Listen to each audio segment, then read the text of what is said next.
Hello friends, ఈ చెట్టును చూడండి. గోడ మీద ఎక్కడో పుట్టింది, కానీ నీరు లేక ఎండిపోలేదు. తన ప్రాణాన్ని కాపాడుకోవడానికి తన వేరును వందల అడుగుల కింద ఉన్న నీటి వరకు చేర్చింది.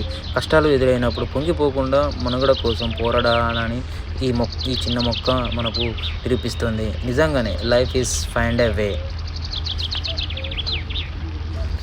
ఈ వీడియో కనుక మీకు నచ్చినట్టయితే కామెంట్ చేయండి, లైక్ చేయండి. ఛానల్ మాత్రం సబ్స్క్రైబ్ చేసుకోవడం మాత్రం మర్చిపోకండి.